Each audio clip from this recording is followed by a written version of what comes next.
Assalamualaikum warahmatullahi wabarakatuh. Perkenalkan, nama saya Akbar Rifki Fadilah, jurusan Teknik Informatika semester 5, mata kuliah Rekayasa Perangkat Lunak. Di sini saya akan mempresentasikan resume selama pembelajaran RPL untuk tugas ujian akhir semester. Pengertian RPL. Rekayasa perangkat lunak adalah disiplin ilmu yang membahas semua aspek produksi perangkat lunak mulai dari tahap awal spesifikasi sistem sampai pemeliharaan. Pada intinya, komputer sains berhubungan dengan teori dan metode yang mendasari sistem komputer dan perangkat lunak.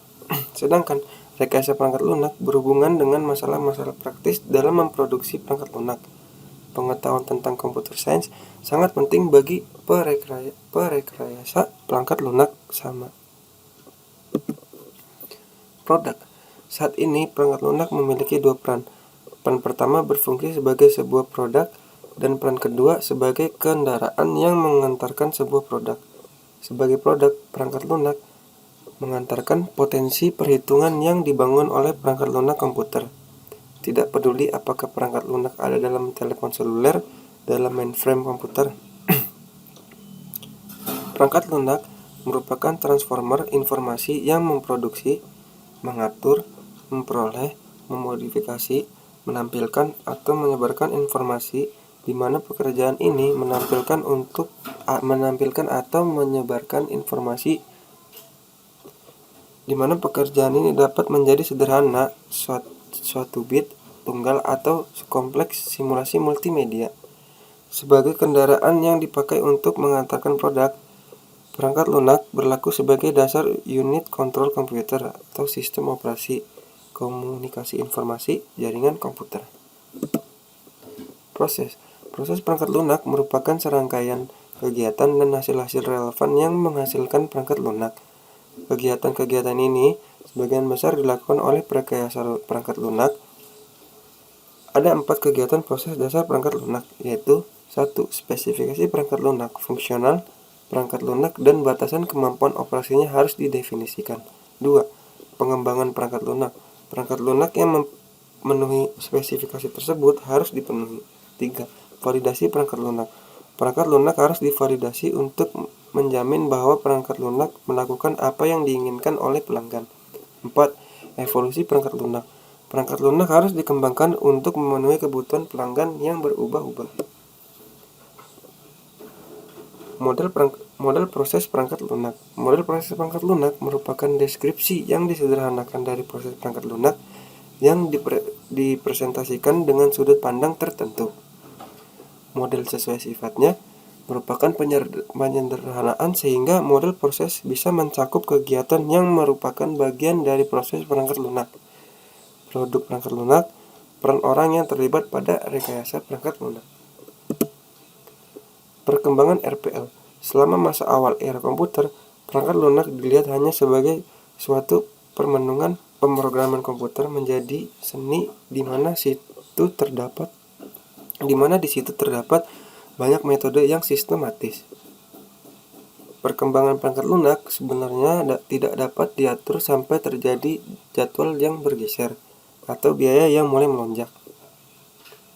Para pemrogram kemudian mulai berusaha untuk membuat semuanya benar kembali.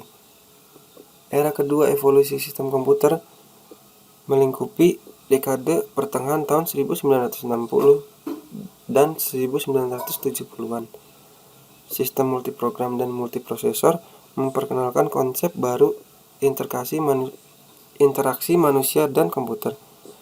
Konsep ini membuka sebuah dunia aplikasi yang baru serta tingkat kecanggihan perangkat lunak dan perangkat keras yang baru pula. Sistem real-time dapat mengumpulkan, menganalisis, serta mengubah data dari banyak sumber sehingga proses pengontrolan dan penghasilan output tidak lagi berada dalam skala menit, melainkan detik. Kemajuan dalam penyimpanan online membawa ke generasi pertama sistem manajemen database. Deskripsi RPL. Secara umum, rekayasa perangkat lunak memakai pendekatan yang sistematis dan terorganisir terhadap pekerjaan karena cara ini seringkali paling efektif untuk menghasilkan perangkat lunak. Rekayasa perangkat lunak adalah disiplin ilmu yang membahas semua aspek produksi perangkat lunak. Karakteristik RPA. Perangkat lunak dibangun dan dikembangkan, tidak dibuat dalam bentuk yang klasik. Perangkat lunak tidak pernah usang. Sebagian besar perangkat lunak dibuat secara custom atau pemasangan serta tidak dapat dirakit dari komponen yang sudah ada. Analisis konsep dan prinsip analisis. Tugas analisis persyaratan merupakan sebuah proses penemuan, perbaikan, pemodelan, dan spesifikasi. Ruang lingkup perangkat lunak yang secara mendasar dikembangkan oleh rekayasa sistem dan diperbaiki selama perencanaan proyek perangkat lunak diperbaiki secara detail. Model-model data yang dibutuhkan, aliran kontrol dan informasi, dan tingkah laku operasional diciptakan. Kebutuhan perangkat lunak adalah kondisi, kriteria, syarat, atau kemampuan yang harus dimiliki oleh perangkat lunak untuk memenuhi apa yang disyaratkan atau diinginkan pemakai. Ini berisi mengenai segala sesuatu yang dibutuhkan untuk dapat melakukan analisa kebutuhan perangkat lunak. Secara kategoris, ada 3 buah jenis kebutuhan perangkat lunak. 1. Kebutuhan fungsional. Functional requirement. Disebut juga kebutuhan operasional, yaitu kebutuhan yang berkaitan dengan fungsi atau proses transformasi yang harus mampu dikerjakan oleh perangkat lunak. 2. Kebutuhan antarmuka atau interface requirement. Kebutuhan antarmuka yang menghubungkan perangkat lunak dengan elemen perangkat keras, perangkat lunak, atau basis data. 3. Kebutuhan untuk kerja, performance requirement. Kebutuhan yang menetapkan karakteristik untuk kerja yang harus dimiliki oleh perangkat lunak. Analisis kebutuhan perangkat lunak, software requirement analysis, merupakan aktivitas awal dari siklus hidup pengembangan perangkat lunak. Untuk proyek-proyek perangkat lunak yang besar, analisis kebutuhan dilaksanakan setelah tahap rekayasa sistem atau informasi dan software project planning. Analisis persyaratan adalah sebuah tugas rekayasa perangkat lunak yang menjembatani jurang antara lokasi perangkat lunak, tingkat sistem, dan perancangan perangkat lunak. Analisis persyaratan kemungkinan rekayasa sistem menentukan fungsi dan kinerja perangkat lunak, menunjukkan interface perangkat lunak dengan elemen-elemen sistem. Kesalahan penentuan kebutuhan akan memberikan dampak. Perangkat lunak yang dihasilkan tidak akan memenuhi kebutuhan pemakai yang sebenarnya. Interpretasi kebutuhan yang berbeda-beda sehingga dapat menyebabkan ketidaksepakatan antara pelanggan dan pengembang, menyia-nyiakan waktu dan biaya, dan mungkin akan menghasilkan perkara hukum. Pengujian kesesuaian perangkat lunak dengan kebutuhan yang dimaksud tidak akan mungkin dilaksanakan dengan sesungguhnya. Waktu dan biaya akan terbuang percuma untuk membangun sistem yang salah. Prinsip-prinsip analisis. Setiap metode analisis memiliki titik pandang yang unik, tetapi semua metode analisis dihubungkan oleh serangkaian prinsip operasional yang dapat dijabarkan sebagai berikut. Dominan informasi dari satu masalah harus dipresentasikan dan dipahami. Fungsi-fungsi yang akan dilakukan oleh perangkat lunak harus didefinisikan. Tingkah laku perangkat lunak harus diwakilkan. Model-model yang menggambarkan informasi, fungsi, dan tingkah laku harus dipecah-pecah dalam suatu cara yang membongkar suatu detail dalam bentuk lapisan hierarki. Proses analisis harus bergerak dari informasi dasar ke detail implementasi. Tujuan pelaksanaan analisis kebutuhan adalah 1. Memahami masalah secara menyeluruh, komprehensif, yang ada pada perangkat lunak yang akan dikembangkan seperti ruang lingkup produk perangkat lunak, produk space, dan pemakai yang akan menggunakannya. 2. Mendefinisikan apa yang harus dikerjakan oleh perangkat lunak untuk memenuhi keinginan pelanggan. Secara teknis, pelaksanaan pekerjaan analisis kebutuhan perangkat lunak pada dasarnya terdiri dari urutan aktivitas. 1. Mempelajari dan memahami persoalan. 2. Mengidentifikasi kebutuhan pemakai. 3. Mendefinisikan kebutuhan perangkat lunak. 4. Membuat dokumen spesifikasi kebutuhan perangkat lunak SKPL. 5. Mengkaji ulang review kebutuhan. Prototype software. Paradigma prototyping dapat terbatas atau tidak terbatas. Pendekatan terbatas sering disebut throwaway prototyping. Dengan menggunakan pendekatan tersebut, prototipe merupakan sebuah demonstrasi kasar dari persyaratan. Kemudian prototipe dikesampingkan dan perangkat lunak rekayasa dengan menggunakan satu paradigma yang berbeda. Model analisis 1. Data flow oriented dan functional oriented. Sudut pandang analisis pada pendekatan ini difokuskan pada aspek fungsional dan behavioral perilaku sistem. Pengembangan harus mengetahui fungsi-fungsi atau proses-proses apa saja yang ada dalam sistem, data apa yang menjadi masukannya, di mana data tersebut disimpan, transformasi apa yang akan dilakukan terhadap data tersebut, dan apa yang menjadi hasil transformasinya. Selain itu, pengembang harus mengetahui keadaan state, perubahan transition, kondisi condition, dan aksi action dari sistem. 2. Data structure oriented. Analisis dengan pendekatan ini difokuskan pada struktur data, di mana struktur data tersebut dapat dinyatakan secara hierarki dengan menggunakan konstruksi, sequence, selection, dan repetition. Beberapa metode berorientasi struktur data ini diantaranya adalah 1. Data Structure System Development atau DSSD. 2. Jackson System Development atau JSD. 3. Object Oriented. Berbeda dengan pendekatan-pendekatan sebelumnya, pendekatan berorientasi objek memandang sistem yang akan dikembangkan sebagai suatu kumpulan objek yang berkorespondensi dengan objek-objek dunia nyata. Pada pendekatan ini, informasi dan proses yang dipunyai oleh suatu objek dienkapsulasi atau dibungkus dalam suatu kesatuan. Yang beberapa metode pengembangan sistem yang berorientasi objek ini diantaranya adalah 1. Object Oriented Analysis OOA dan Object Oriented Design OOD dari Peter Crouch dan Edward Yourdon tahun 1990. 2. Object Modeling Technique OMT dari James Rumbaugh 1987. 3. Object Oriented Software Engineering OOSE. Analisis terstruktur. Analisis terstruktur. Struktur analisis merupakan salah satu teknik analisis yang menggunakan pendekatan berorientasi fungsi. Teknik ini mempunyai sekumpulan petunjuk dan perangkat komunikasi grafis yang memungkinkan analisis sistem mendefinisikan spesifikasi fungsional perangkat lunak secara terstruktur. Pada metode ini, semua fungsi sistem dipresentasikan sebagai sebuah proses transformasi informasi dan disusun secara hierarkis sesuai tingkat abstraksinya sistem maupun perangkat lunak, yang hasilnya ditunjukkan untuk entitas-entitas eksternal. Dalam perkembangannya, teknik analisis terstruktur mengalami perubahan, penambahan, dan penyempurnaan baik untuk perangkat pemodelannya maupun mekanisme atau cara pelaksanaannya.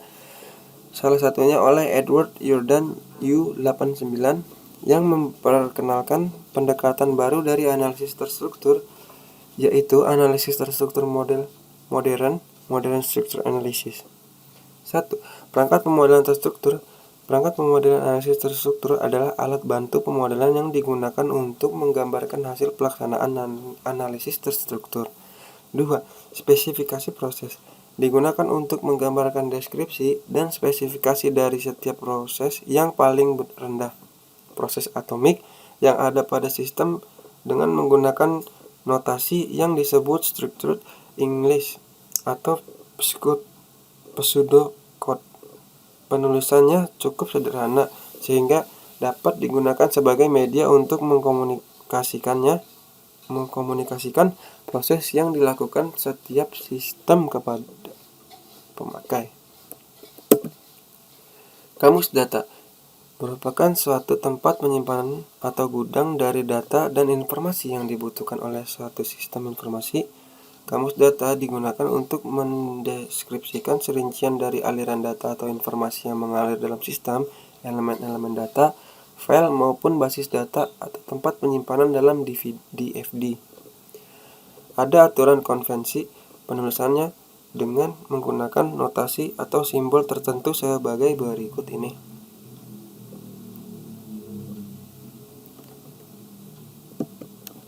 Lanjut, desain.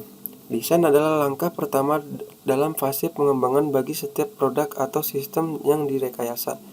Menurut Taylor dalam Pressman tahun 2002, desain dapat didefinisikan sebagai proses aplikasi berbagai teknik dan prinsip bagi tujuan pendefinisian suatu perangkat lunak, suatu proses atau sistem dalam detail yang memadai untuk memungkinkan realisasi fisiknya. Tujuan dari perancangan sistem adalah untuk menghasilkan suatu model atau representasi dari entitas yang akan dibangun. Desain berada pada inti teknik dan proses rekayasa perangkat lunak dan dapat diaplikasikan tanpa memperhatikan model proses perangkat lunak yang digunakan. Langkah desain menghasilkan desain data, desain arsitektur, desain interface, serta desain prosedural. Prinsip-prinsip desain. Serangkaian prinsip bagi desain perangkat lunak yang telah diadaptasi dan diperluas sebagai berikut. Proses desain tidak boleh menderita kareng atau funnel vision. Desain yang baik harus memperhatikan pendekatan-pendekatan alternatif, menilai masing-masing pendekatan berdasarkan persyaratan masalah. Desain harus dapat ditelusuri sampai model analisis, reverse engineering. Desain tidak boleh berulang. Desain harus meminimalkan kesenjangan intelektual di antara perangkat lunak dan masalah yang ada di dunia nyata. Desain harus mengungkap keseragaman dan integrasi. Desain seragam memperlihatkan bahwa satu orang mengembangkan keseluruhannya. Desain harus terstruktur dan mengakomodasi perubahan. Desain harus terstruktur dengan berdegradasi dengan baik, bahkan pada saat data dan event-event menyimpang atau menghadapi kondisi operasi. Desain bukanlah pengkodean, dan pengkodean bukanlah desain. Bahkan bila dibuat desain prosedural detail bagi komponen-komponen program, maka tingkat abstraksi dari model desain adalah lebih tinggi daripada kode sumber. Desain harus dinilai kualitas pada saat desain dibuat, bukan setelah jadi.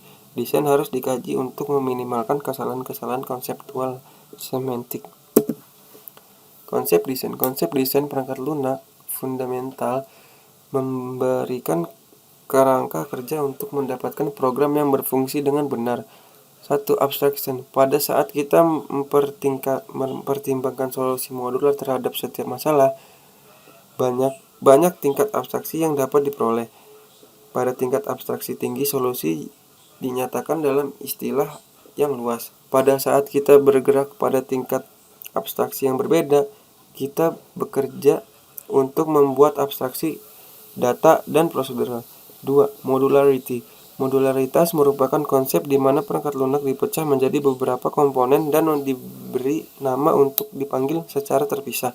Modularitas adalah atribut tunggal dari perangkat lunak yang memungkinkan sebuah program untuk dikelola secara intelektual. Ada beberapa kriteria yang menjadi ciri sistem modular yang efektif, yaitu dekomposisi modular, komposabilitas modular, kemampuan pemahaman modular, kontinuitas modular, proteksi modular. Software arsitektur. Arsitektur perangkat lunak mencakup struktur keseluruhan perangkat lunak dan cara di mana struktur memberikan integrasi konseptual bagi suatu sistem. Dalam bentuknya yang paling sederhana, arsitektur merupakan struktur hierarki dari komponen program atau modul, cara bagaimana komponen tersebut berinteraksi, dan struktur yang digunakan oleh komponen. Serangkaian pola arsitektural kemungkinan berekayasa perangkat lunak untuk menggunakan kembali konsep tingkat desain. A. Control hierarchy. B. Structural partitioning. C. Data struktur. D. Software procedure. E. Information hiding. Efektif modular design. Semua konsep data fundamental yang telah dijelaskan berfungsi untuk mempercepat desain modular. Kohesi. Kohesi adalah suatu ekstensi alamiah dari konsep yang penyembunyian informasi. Modul kohesi melakukan suatu tugas tunggal pada satu prosedur perangkat lunak yang memerlukan sedikit interaksi dengan prosedur yang dilakukan di bagian lain dari suatu program. Coupling. Coupling adalah merupakan sebuah perangkaian pengukuran interkoneksi antara modul-modul pada sebuah struktur program. Pada desain perangkat lunak, kita mengusahakan perangkaian yang serendah-rendah mungkin. Arsitektural design. Sasaran utama dari arsitektur adalah untuk mengembangkan struktur program modular dan mempresentasikan hubungan kontrol antar modul. Desain arsitektur juga membentuk struktur program dan struktur data dengan menentukan interface yang memungkinkan data mengalir melalui program. Sistem-sistem besar selalu diuraikan menjadi subsistem-subsistem yang memberikan set layanan yang berhubungan. Proses perancangan awal untuk mengidentifikasi subsistem ini dan menempatkan kerangka kerja untuk kontrol dan komunikasinya disebut perancangan arsitektural, dan output proses perancangan ini merupakan deskripsi dari arsitektural perangkat lunak. User interface design. Desain arsitektur memberikan kepada rekayasa perangkat lunak suatu gambaran mengenai struktur program. Desain interface memfokuskan diri pada 3 area perhatian, yaitu 1. Desain interface antar modul perangkat lunak. Desain interface antara perangkat lunak dan prosedur dan konsumen informasi bukan manusia lainnya, yakni entitas eksternal lainnya. 3. Desain interface antara seorang manusia seperti pemakai komputer. Interface user harus bersifat tekstual atau form. Hampir semua komputer sekarang memiliki personal computer. Komputer-komputer ini menyediakan interface user grafis atau graphical user interface yang disebut GUI yang mendukung tampilan berwarna dengan beresolusi tinggi dan interaksi dengan pemakai mouse dan keyboard. Desain untuk sistem real-time. Pengertian sistem real-time. Real-time system disebut juga dengan sistem waktu nyata. Sistem yang harus menghasilkan respon yang tepat dalam batas waktu yang telah ditentukan.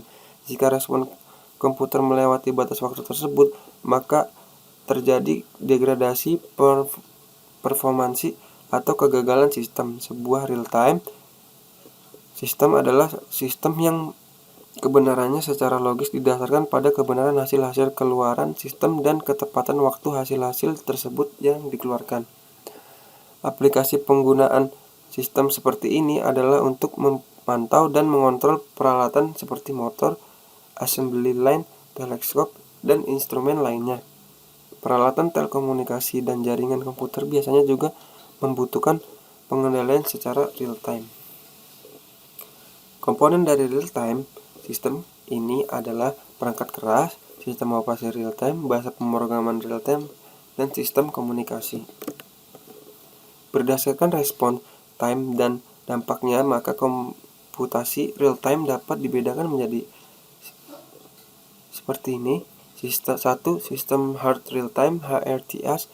2. Sistem soft real-time (SRTS). Semi-hard real-time system (HRTS) atau semi-soft real-time (SRTS). 4. Interactive deadline.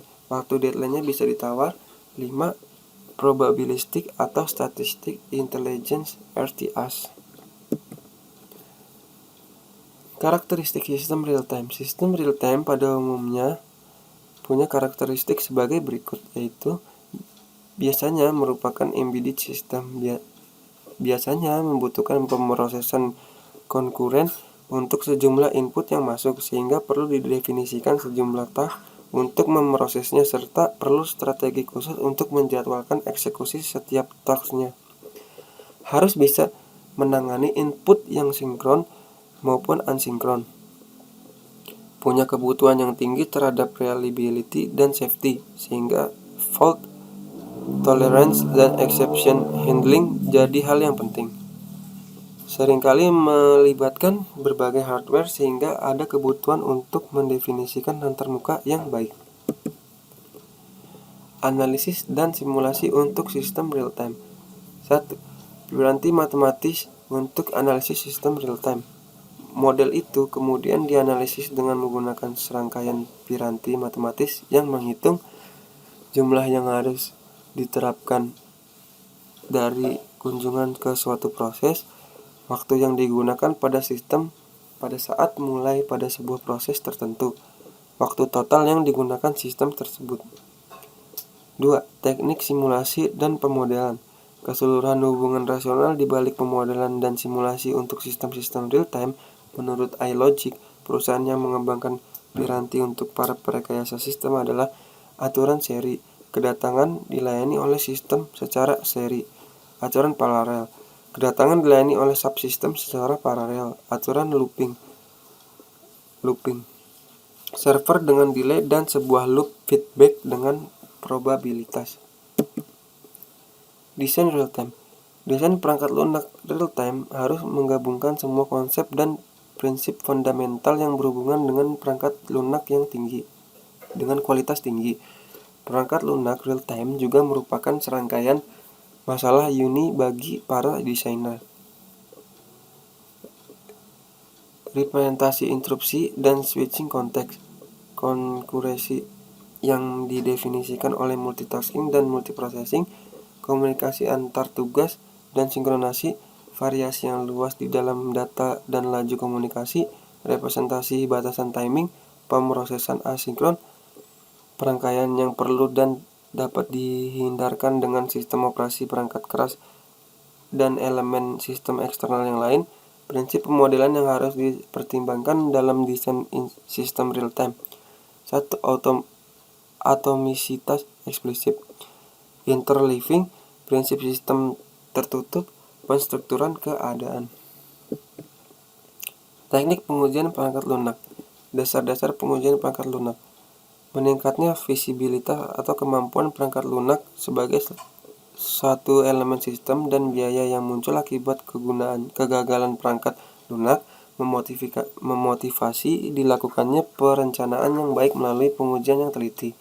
Pada dasarnya, pengujian merupakan satu langkah dalam proses rekayasa perangkat lunak yang dapat dianggap sebagai hal yang merusak daripada membangun. A. Teknik uji coba perangkat lunak. B. Sasaran pengujian Glenn Mears. C. Prinsip pengujian diusulkan Davis. D. Testabilitas. E. Atribut pengujian yang baik. Test case design. Terdapat bermacam-macam rancangan metode test case yang dapat digunakan, semua menyediakan pendekatan sistematis untuk diuji coba. Yang terpenting, metode menyediakan kemungkinan yang cukup tinggi menentukan kesalahan. Terdapat dua macam test case, yaitu pengetahuan fungsi yang spesifik dari produk yang telah dirancang untuk diperlihatkan. Tes dapat dilakukan untuk menilai masing-masing fungsi apakah telah berjalan sebagaimana yang diharapkan. Pengetahuan tentang cara kerja dari produk. Tes dapat dilakukan untuk memperlihatkan cara kerja dari produk secara rinci sesuai dengan spesifikasinya. Dua macam pendekatan tes, yaitu black box testing dan white box testing. White box testing. Uji coba white box testing adalah metode perancangan test case yang menggunakan struktur kontrol dari perancangan prosedural untuk mendapatkan test case. 1. Pengujian basis PET. Uji coba basis PET adalah teknik uji coba white box yang diusulkan Tom McCabe. Metode ini menggunakan perancang test case mendapatkan ukuran kekompleksan logikal dan perancangan prosedural dan menggunakan ukuran ini sebagai petunjuk untuk mendefinisikan basis set dari jalur pengerjaannya. Test case yang didapat digunakan untuk mengerjakan basis set yang menjamin pengerjaan setiap perintah minimal 1 kali selama uji coba. 2. Pengujian struktur kontrol. Teknik pengujian basis PET adalah satu dari jumlah teknik untuk pengujian struktur kontrol. Meskipun pengujian basis PET sederhana dan sangat efektif, tetapi pengujian ini tidak memadai. Kontrol struktur testing data flow diagram. Metode data flow testing memilih jalur program berdasarkan pada lokasi dari definisi dan penggunaan variabel-variabel pada program. Tidak realitas untuk mengasumsikan bahwa data flow testing akan digunakan secara ekstensif bila melakukan tes suatu sistem yang benar. Namun, biasanya akan digunakan pada daerah tertentu yang ditargetkan sebagai penyebab kesalahan dari software. A. Loop testing. B. Simple loops. C. Nested loops. D. Concatenated loops. E. Unstructured loops. Black box testing. Black box testing dilakukan tanpa pengetahuan detail struktur internal dari sistem atau komponen yang dites. Juga disebut sebagai behavior testing, specification based testing, input atau output testing atau functional testing. Black box testing berfokus pada kebutuhan fungsional pada software berdasarkan pada spesifikasi kebutuhan dari software. Black box testing bukan teknik alternatif daripada white box testing. Lebih daripada itu, ia merupakan pendekatan pelengkap dalam mencangkup error dengan kelas yang berbeda dari metode white box testing. Metode pengujian graph-based equivalence processing, boundary value analysis, pengujian graphical user interface (UI), pengujian arsitektur client list, pengujian dokumentasi dan fasilitas help, pengujian sistem real time. Object-oriented software engineering. Konsep dan prinsip object-oriented. Objek dapat dikategorikan, dikembangkan, diatur, digabungkan, dimanipulasi, dan diciptakan. Dengan demikian, tidak mengherankan jika diusulkan pandangan berorientasi objek untuk pembuatan perangkat lunak komputer. Abstraksi yang memodelkan dunia dengan cara yang membantu kita untuk lebih memahami dan mengendalikannya. Pendekatan berorientasi objek ke pengembangan perangkat lunak pertama kali diusulkan pada akhir tahun 1960-an. Rekayasa perangkat lunak berorientasi objek menjadi paradigma pilihan bagi berbagai pembangun produk perangkat lunak dan sejumlah sistem informasi yang sedang berkembang serta profesional rekayasa. 1. Paradigma berorientasi objek. 2. Konsep objek oriented. 3. Identifikasi elemen-elemen dari model objek. Object oriented analysis. Dalam penerapannya, semua metode itu digunakan secara keseluruhan dalam project tersebut. Dengan metode object oriented, jika hanya melakukan analisis saja dengan metode object oriented dan tidak diikuti dengan desain dan programming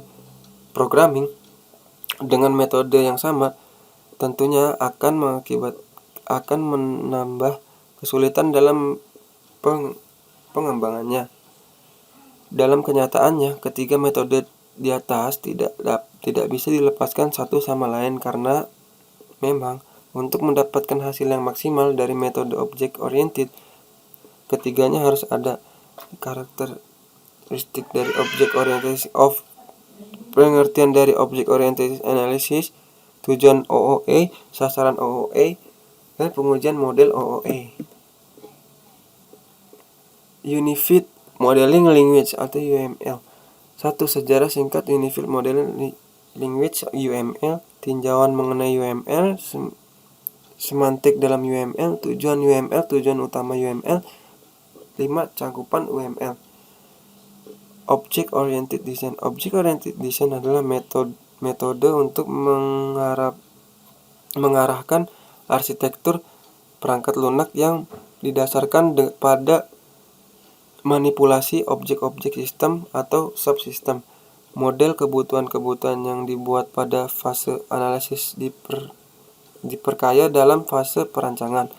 Tujuan dari OO design adalah mengoptimalkan maintainability, reusability, enhanceability, dan reliability.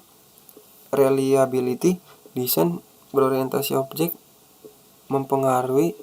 mempergunakan desain data ketika atribut direpresentasikan. Desain interface ketika memasang model dikembangkan, dan komponen level prosedural desain untuk desain operasi. Oke, segitu saja dari saya. Kurang lebihnya mohon maaf. Wabillahi taufiq wal hidayah. Assalamualaikum warahmatullahi taala wabarakatuh.